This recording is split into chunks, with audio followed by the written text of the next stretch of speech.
अस्सलामुअलैकुम नाज़रीन, welcome to my channel Fazan health tips.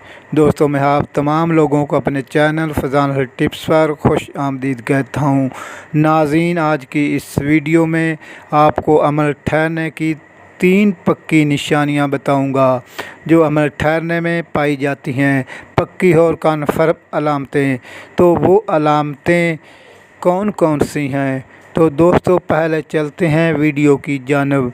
नाज़रीन, वीडियो को मज़ीद देखने से पहले अगर आप मेरे official YouTube channel Fazan health tips पर न्यू हैं तो आप इसको सब्सक्राइब कर लें और साथ ही खड़ी हुई घंटी को दबा दें ताकि इस तरह की तमाम इन्फॉर्मेशन वीडियो का नोटिफिकेशन आपको सबसे पहले मिल सके।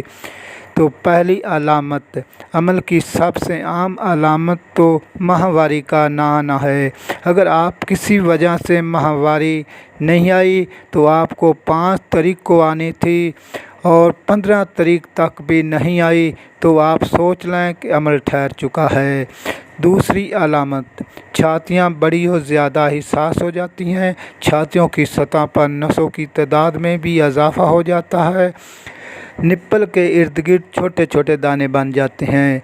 तीसरी और आखिरी अलामत यह है कि सुबह के वक़्त बिस्तर से उठने के बाद मतली होती है और सुबह के वक़्त तबीयत ख़राब रहती है और सिर चकराता रहता है, किसी काम को दिल नहीं करता। अगर ये 3 अलामतें आप में पाई जाती हैं तो आप हामिला हो चुकी हैं। नाज़रीन, मैं उम्मीद करता हूँ कि आज की वीडियो आपको काफ़ी पसंद आई होगी। वीडियो अच्छी लगी हो तो वीडियो पर लाइक शेयर कमेंट ज़रूर करें। मुझे अपनी दुआओं में याद रखें। नाज़रीन, इस वीडियो के देखने के लिए शुक्रिया। अल्लाह हाफ़िज़।